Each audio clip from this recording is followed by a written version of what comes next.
Welcome back to another Impactful Night of the Impact Educational Leadership. This is the season finale. This is episode 110. I'm your host, ID3, Risers on the Third. Tonight's panelists are Buddy Thornton, Pastor Cedric White, T. Smith, and Dr. Argelis A. Ortiz. Dr. Argelis A. Ortiz, please say hello to the people. Hello, everybody. Thank you for having us on. Absolutely. And Buddy Thornton, the Positive Social Change Agent Pro, please say hello to the people.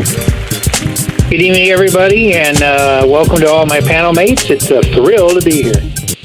It is a thrill. And Chief Smith, please say hello to the people. Hello, everyone. It's a pleasure to be speaking with you all tonight, and greetings to the panel as well. And the Honorable Pastor Cedric White, please say hello to the people.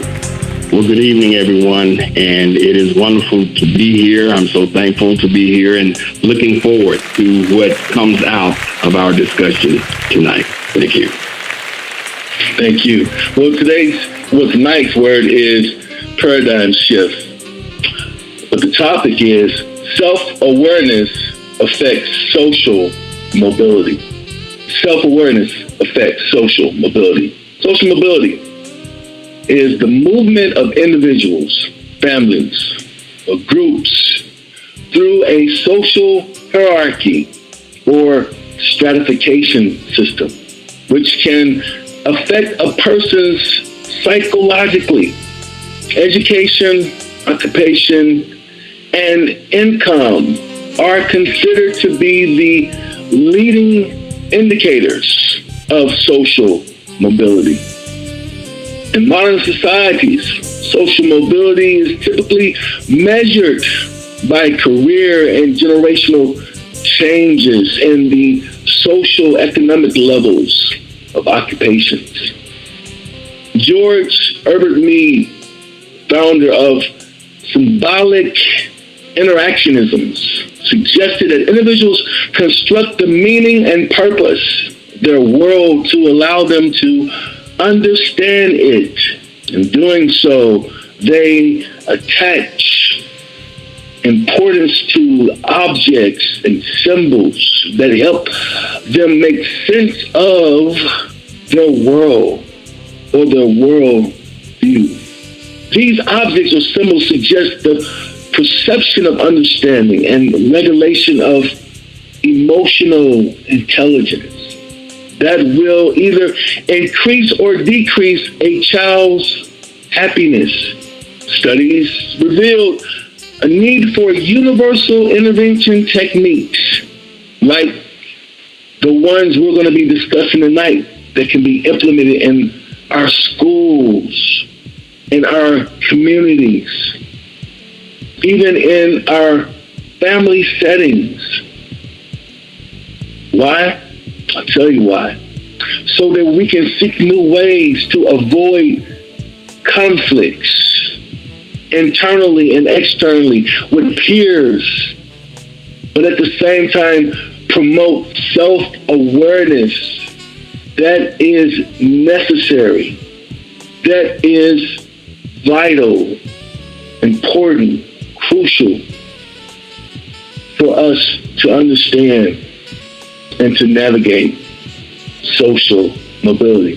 First, I want to pull from Buddy Thornton, the Positive Social Change Agent Pro. Buddy, how are we doing again? I know you got a lot going on out there in Arizona. Kind of let us know a little bit about what you got going on currently, sir.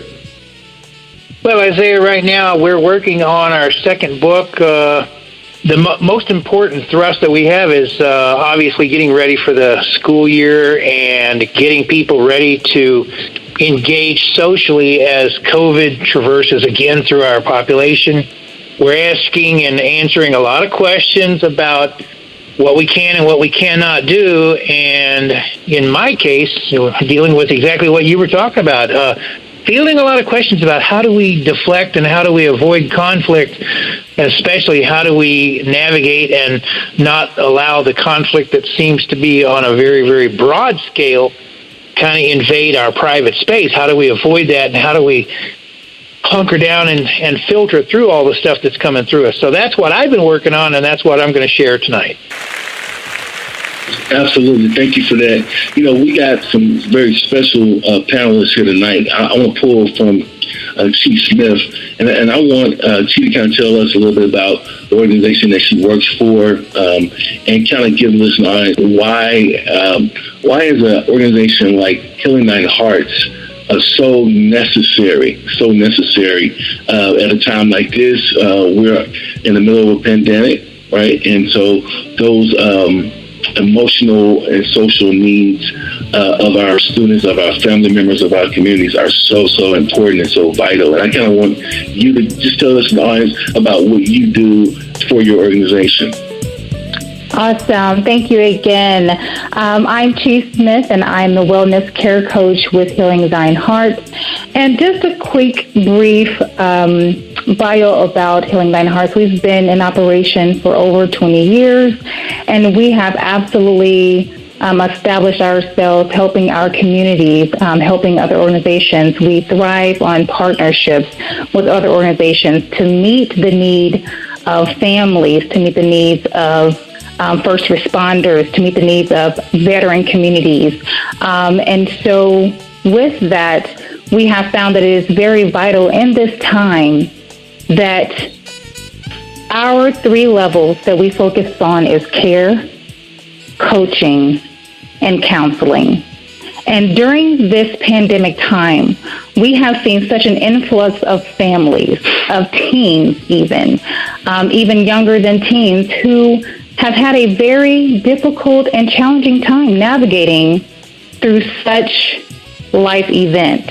And so with it being going into the school year, we have found that a lot of families are absolutely coming and seeking services through Healing Thine Heart to understand more of how they can navigate through life and yet continue to stay a unified front, meaning family, and as well as knowing how to support one another, i.e. support the children, support the spouse, support any other family member that may be relevant in the home in order to have a successful school year and also a successful life improvement moving forward. Wow. As you were speaking about your organization in my heart, several words came to my mind. One is, your organization leaves a positive effect in the community, different settings, right? And that's so useful. So it's also a useful effect that is so vital, especially now. And with that being said, Healing Our Hearts is a life-changing ministry, right? And it leaves impact. It gives guidance, I would say, because of the leadership there and the focus there.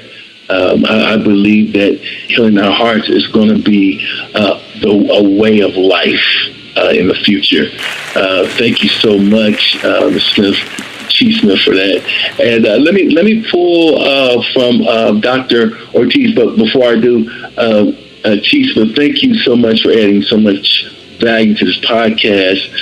Dr. Argelis A. Ortiz, so glad. I'm so glad. I'm just so excited to have you back on the podcast, that you would come back.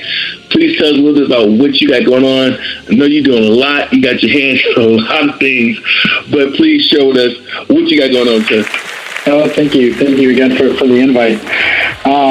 So we're a consulting firm here in the Los Angeles area, but because of virtual, we kind of travel or kind of work anywhere, right? But our website is www.silegra.org, and we focus primarily on social service or nonprofit agencies that have leaders of color and then have people that they want to move up to the next level, meaning they're in startup mode, but they want to really get cemented into the community. They've been in the community for 20 years, but they want to now go gain grants from the federal level, state level. So we support them and kind of guide them through how to do that. So our 3 main pillars are coaching, consulting and training, and we do that specifically for the organizations or individuals that are looking to move up in their career, but also in their organization. And lately, just like my fellow panelists have said, it's been focused on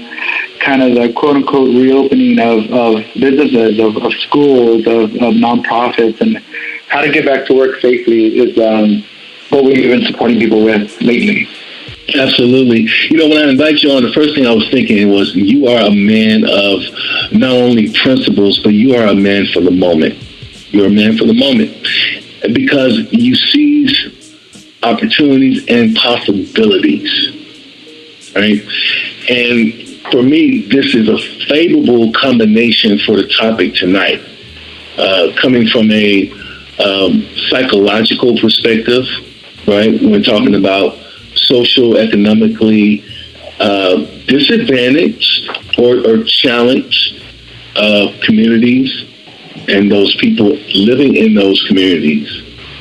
As an educational consultant, okay, let us kind of walk with you tonight as you paint a picture to us so that we can see the ins and outs as you describe how being a black or a brown individual could affect social mobility within different school cultures and visions.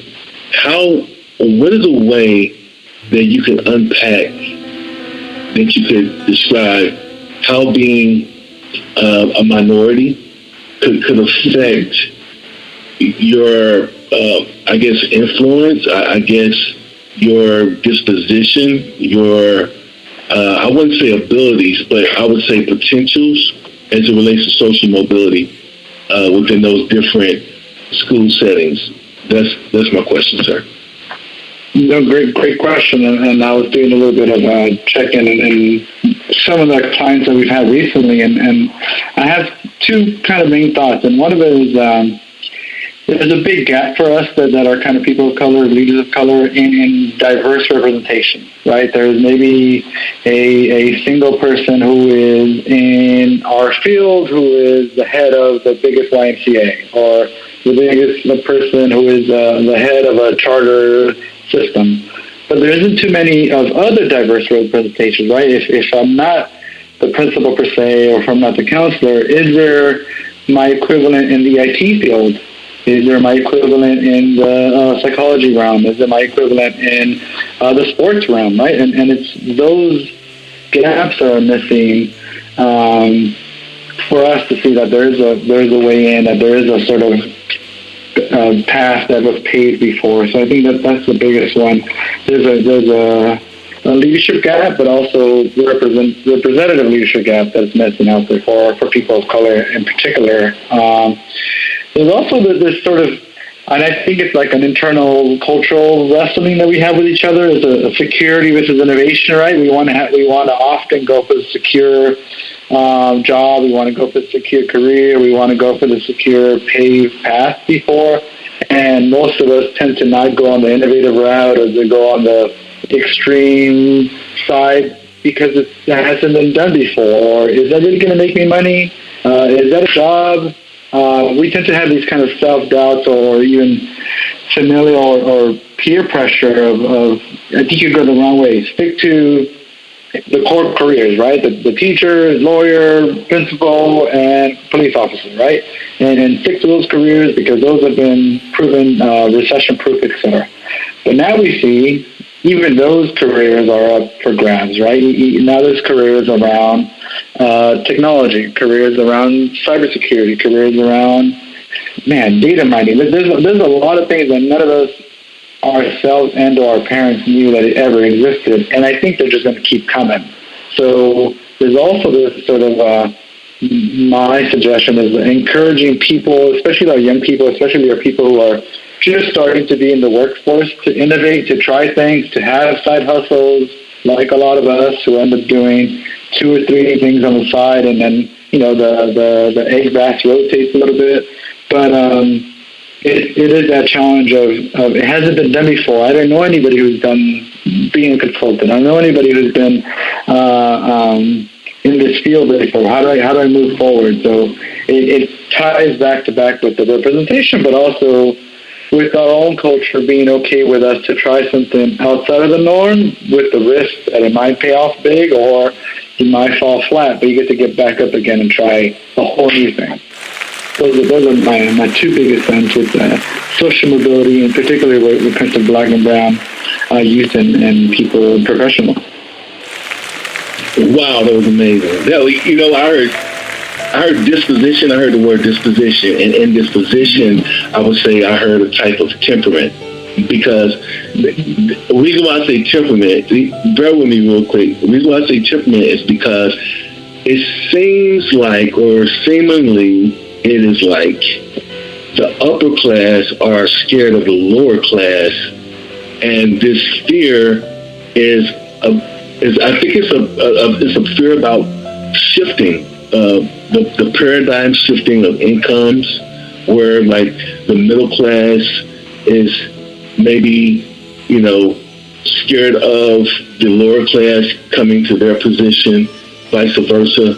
And then once the lower class gets to the middle class, they're more motivated to keep going and to reach the upper class. And so in this dynamic, there's so much friction. But we have to keep this. It has to be there, especially because this society is capitalist. So we live in a capitalist society. So even though it kind of seems unfair, it's something that is naturally supposed to happen in a competitive marketplace, if that makes sense. So yeah, so it does. Some of it is self-imposed.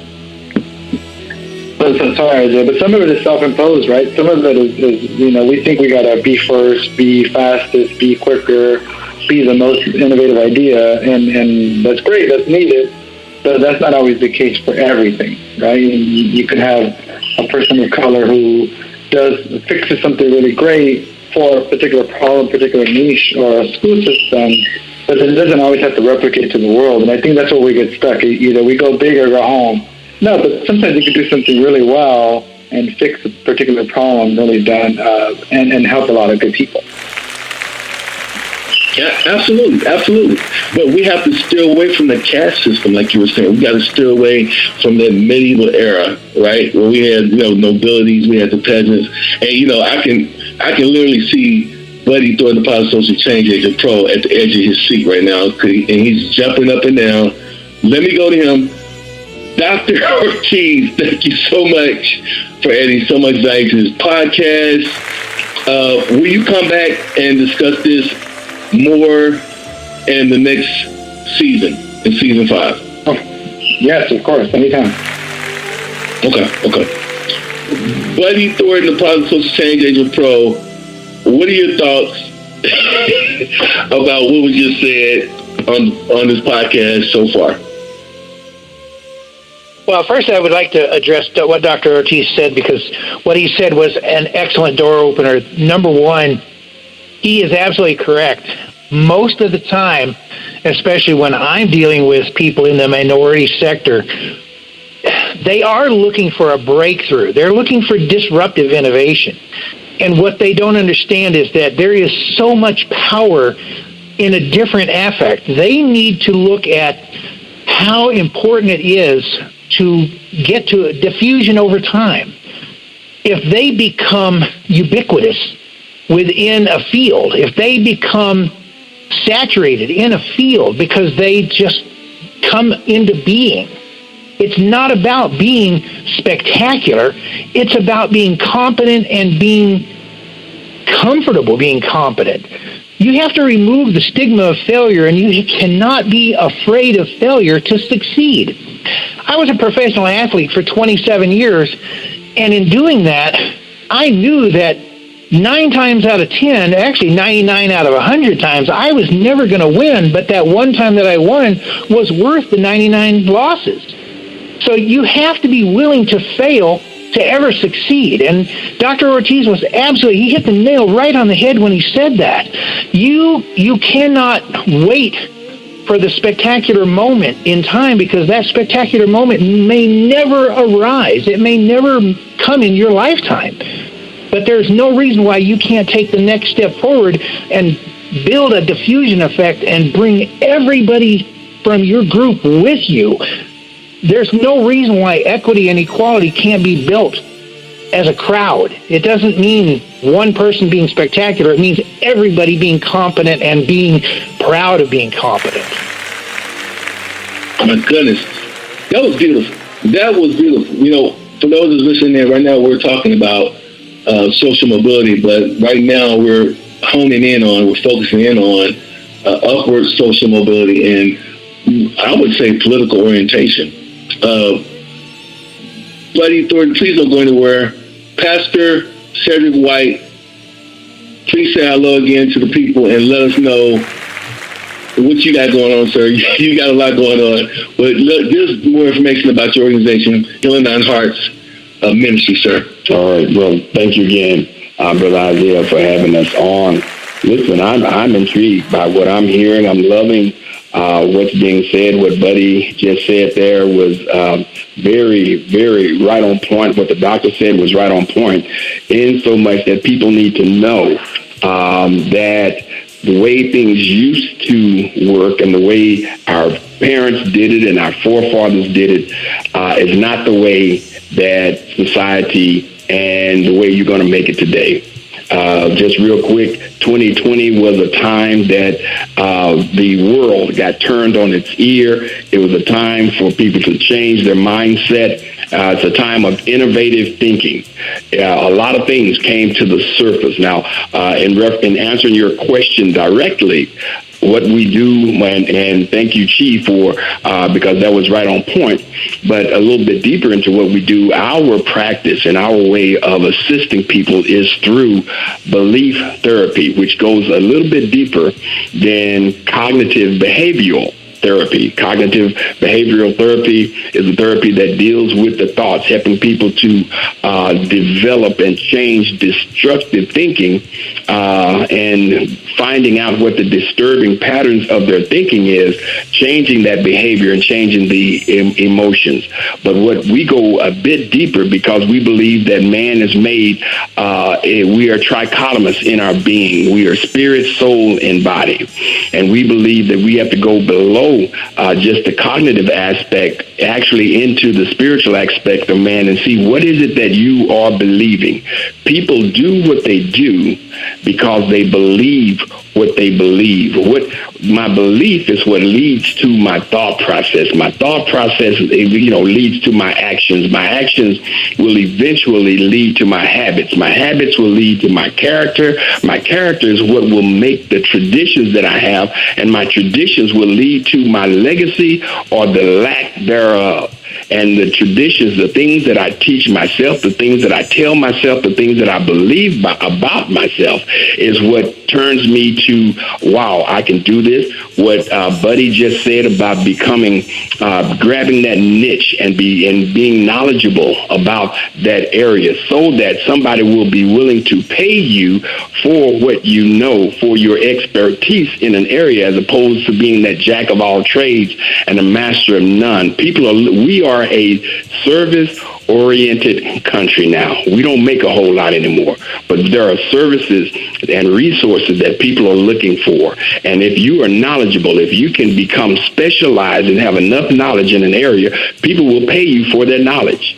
And that's the problem quite often, because most of our black, most of our brown, especially those who are in an are economically challenged, they have been led to a point of where, they want the immediate gratification. If I get $1, I spend $1. Why? Because I need the shoes, and I want to dress like they dress. I want to drive like they drive. I want to have the whatever decorative or whatever social media has told me I needed, whatever the commercials have told me I needed. That's where they go. We want you to understand who you are, and with or without that stuff, you are important, you have value, and if you can get the knowledge, you can have that stuff, and it, you know what? It won't control you. It won't drive you and have you spending, making $1, spending 10.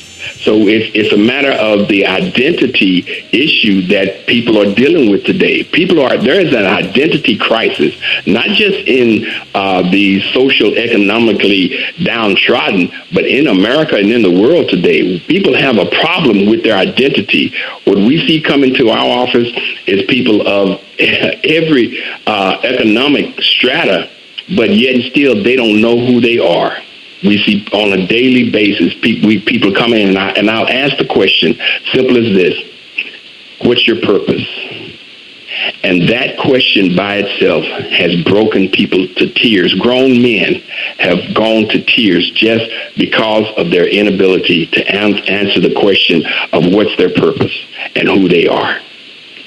And so we spend our time helping people to understand what their beliefs are. And because a lie is as strong as the truth, if you believe it, we need to identify the lie and change it and help you to understand what the truth is. I'm sorry for interrupting you.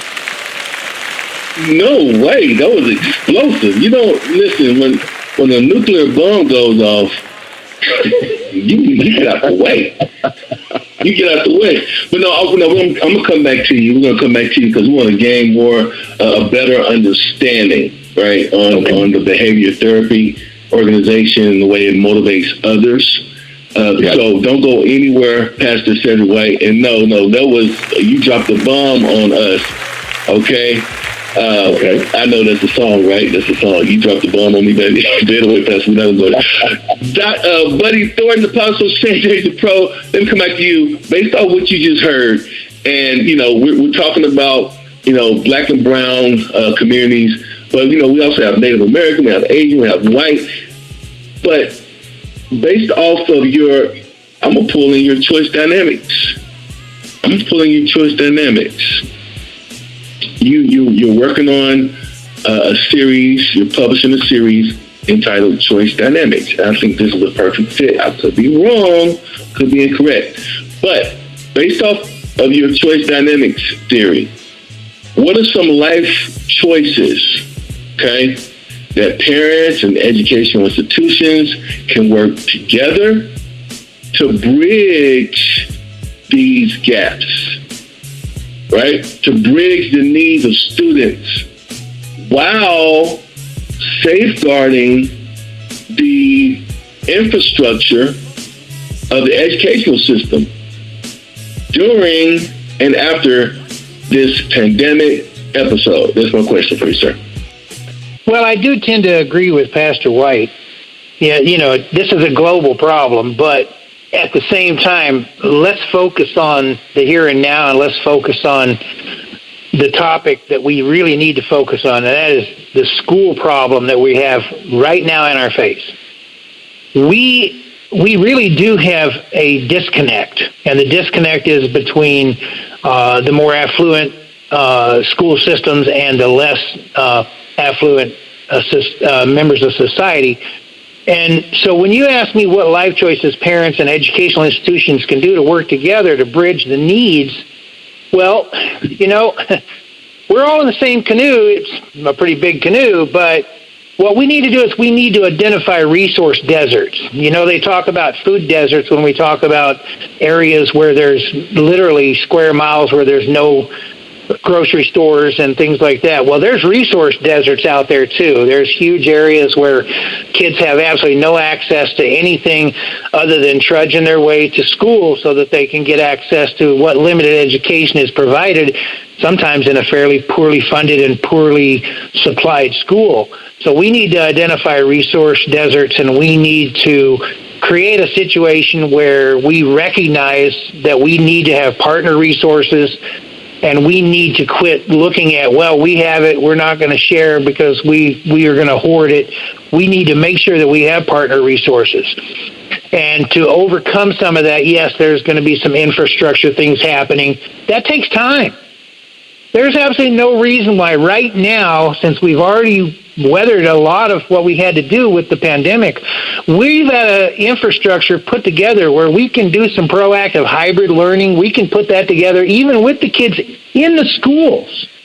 We can provide some hybrid learning in class. We can overload the kids who are behind, and we can let the kids who are ahead, the superstars who really don't need our help, we can let them kind of sit in place, or at least, guide themselves, do a little self-guiding while we catch people up, and we can do the things that we need to do to make sure that everybody feels like they're in the same boat, because a lot of these kids don't feel like they're being listened to, and they don't feel like they're in the same boat. And we need to do what I like to call work the dyads. We need to find someone who is willing to listen to somebody, and we need to find someone who just really doesn't feel like they're being listened to, and we need to pair them up. Some students are ideal situations. We got parents. Some parents don't feel like they're being heard, and we got some parents who are willing to help. We need to pair them up. Let's work the dyads. Let's get them together.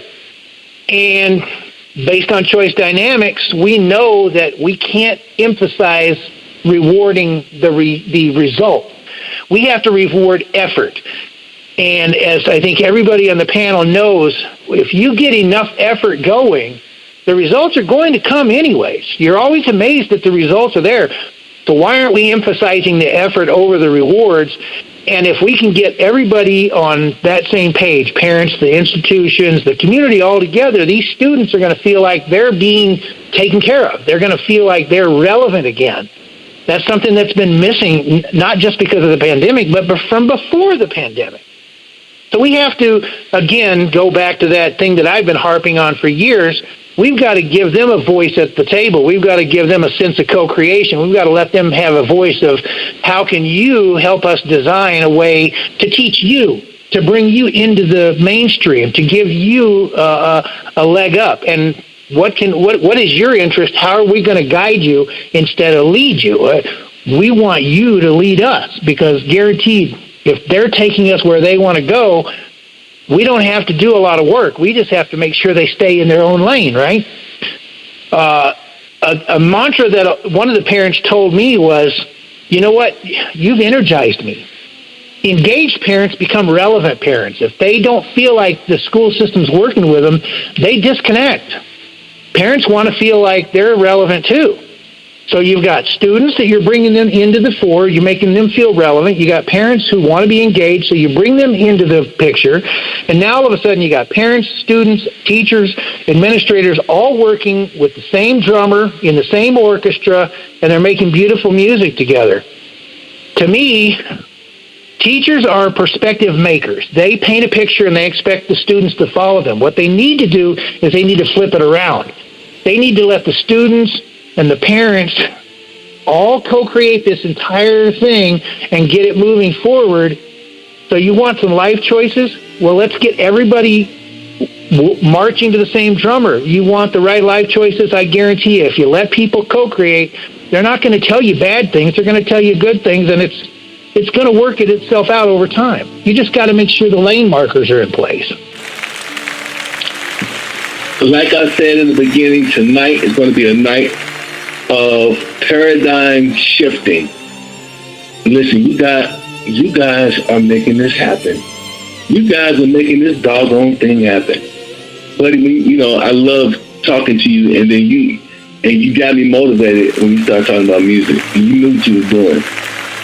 Okay, and you reminded me of this song we had to play in the Army band. Yes, I was in the Army band. I was a band geek too. Okay, when you think about the Army, you think about M16s and digging foxholes. That's what I tell all my students, that part. I don't tell them about the music part, right? But no, there was a song. I was in the jazz band, right? The jazz band. And so we had to do this song called Sandu. Well, this is how it works with jazz. They give you a lead sheet, and they say, go play. You may, if you're lucky, you get a chance to practice it, right? But everyone has to be on the same sheet of music.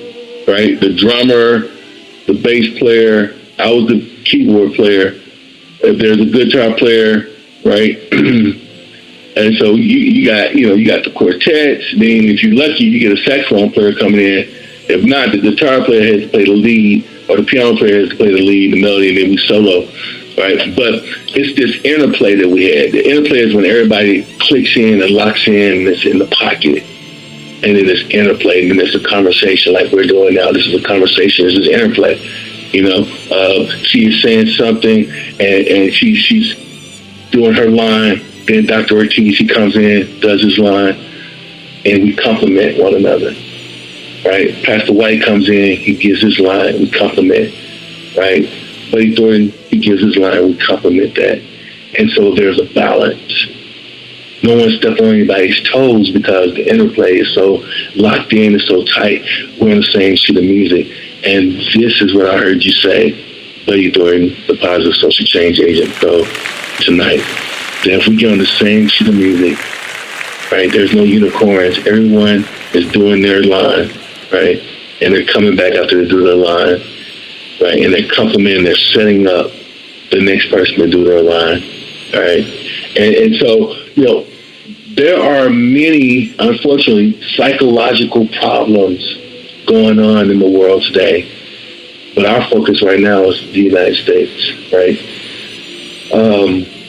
And so we're looking for helpful ways, strategies, right, of solving these psychological challenges or problems, because people are suffering. And they're suffering in the mind, right? One of the reasons why they're suffering is because, like Pastor White said, they're afraid to face their fears, right? So when you don't face something, you avoid it. You run from it. It's either fight or flight. Buddy Thornton says it's all the time. Pastor White, I want to pull from you. I want to pull from you, sir. Can I pull from you?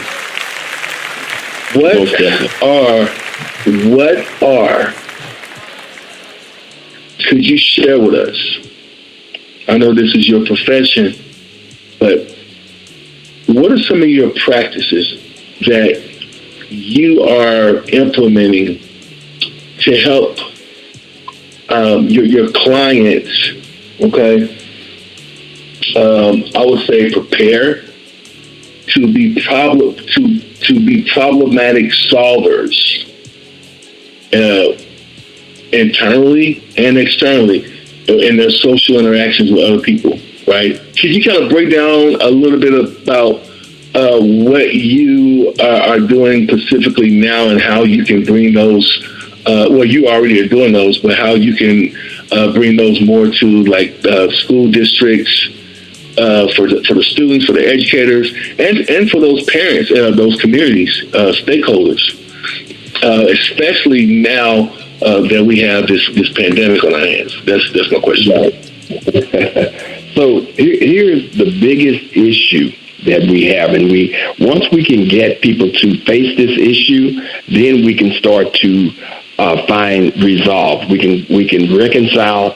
We can come together, and then we can come to a resolve. Because we know that very seldom does anybody get 100% of everything that they want, right? We have to be willing to work together. I think that's what Buddy was saying, co-creating, that kind of thing. But the biggest problem we have is getting people to accept the truth, right?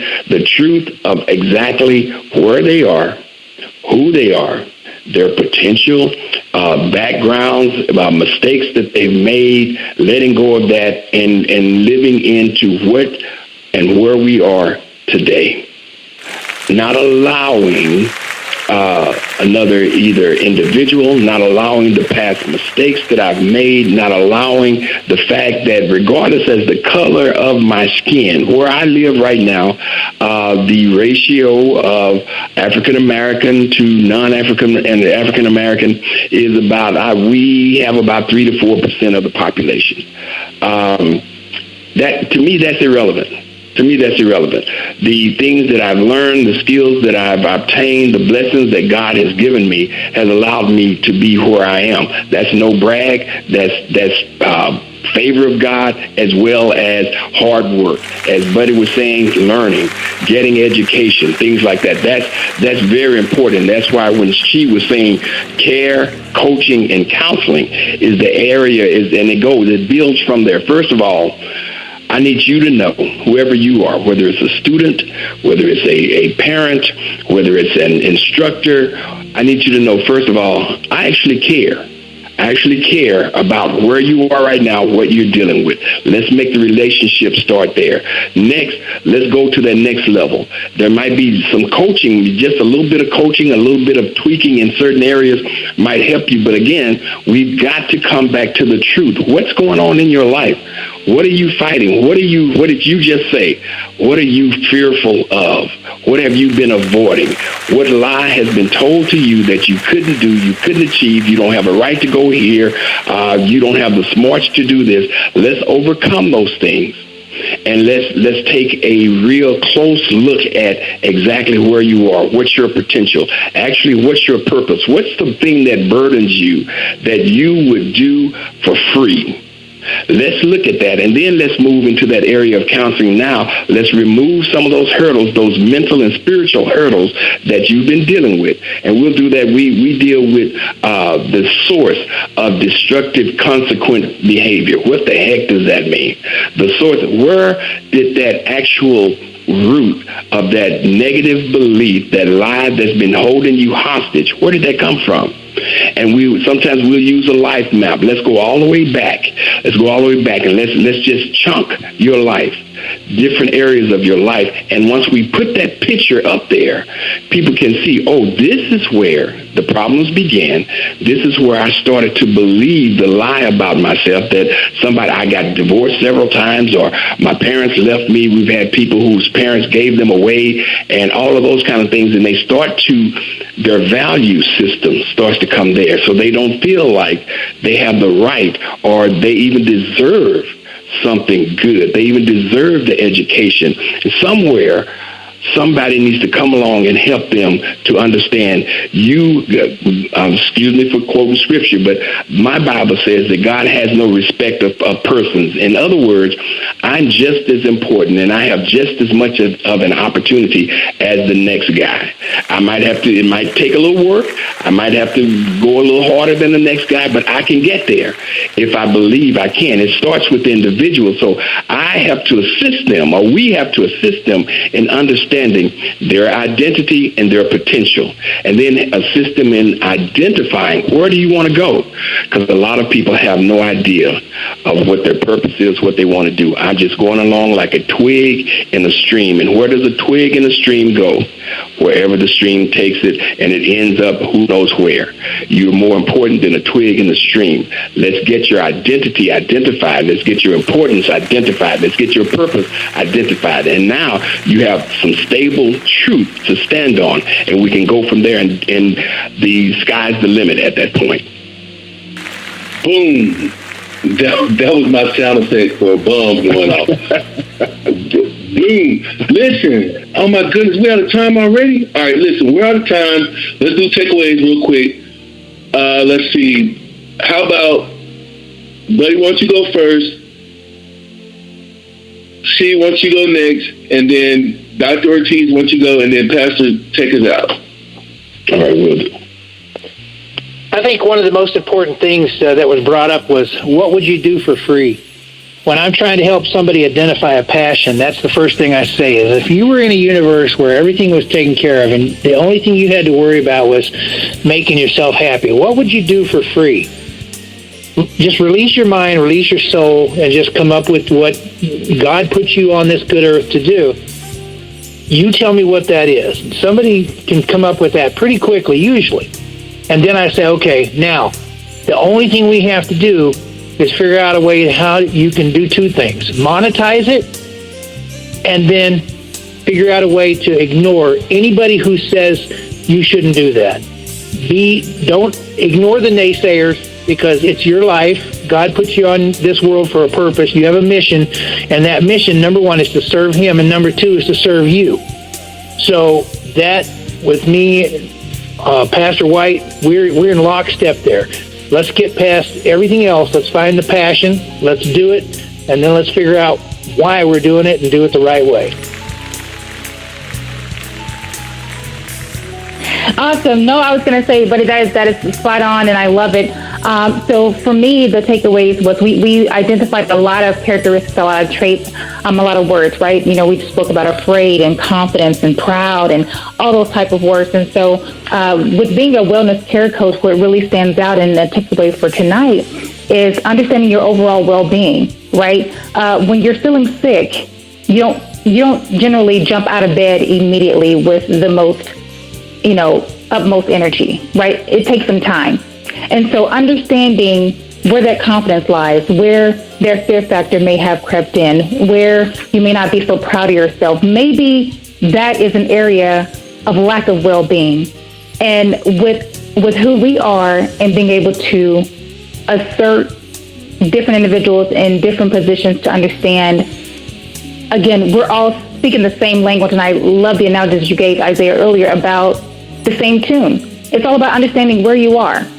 Once we can identify where you are and or who told you that, which is a great catchphrase that we use, who told you that, then we can understand exactly where you are. We can do that assessment. We can do that evaluation to understand where's your current overall well-being. Once we understand that and have those results, then we can create and develop the right plan for you in order for you to make the right choices, to overcome that fear, to look for breaking any generational curses, for you to always know that you can, right? I know that Dr. Ortiz mentioned that earlier, So that's my biggest takeaway.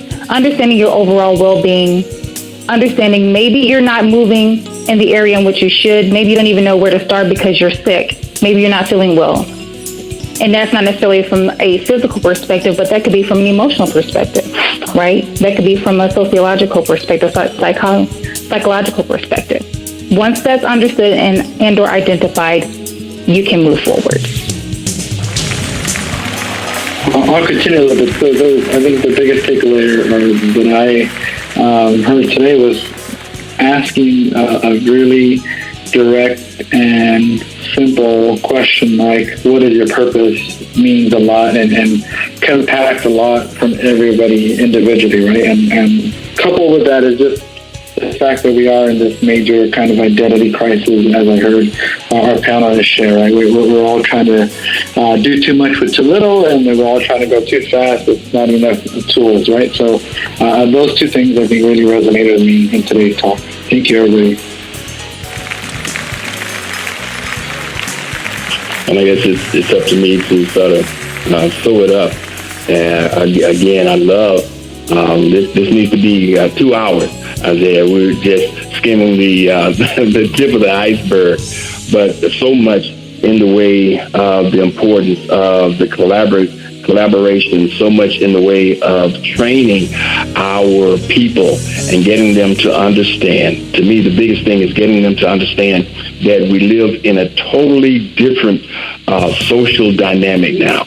Things have changed, whereas for so many years prior to the last couple of decades, your voice was squelched. You didn't have a voice. Now you have a voice. Now take that voice and take that opportunity. Things are different. You can do more than we ever did. I think it was Doc that was talking about, there were the traditional jobs before. Now there's so many other areas that we can be successful in if we'll only believe that we can do this. We don't have to be tied to the menial skilled works and the low-paying jobs. Yeah, that might be where we have to start, but that is not where we have to finish. And we all have the opportunity. Vocation does not always equal purpose. That's one thing that no other takeaway. Vocation does not always equal purpose. Quite often, vocation simply finances my path to my purpose. But I have to be willing to work first I have to be willing to learn first. Then I can move into that area of specialty, which is my purpose, my calling, and I can make a difference for myself, my legacy, and for generations to come. Listen, I'm so proud of all y'all. This was amazing. This was another Impact for Night Impact Education Leadership. This was the season finale. It's a wrap. We'll see you next season 5. Tonight's panelists were Wade Thornton, Positive Social Change Agent Pro, Pastor Cedric White, Chief Smith, and Dr. Argelis A. Ortiz. Good night.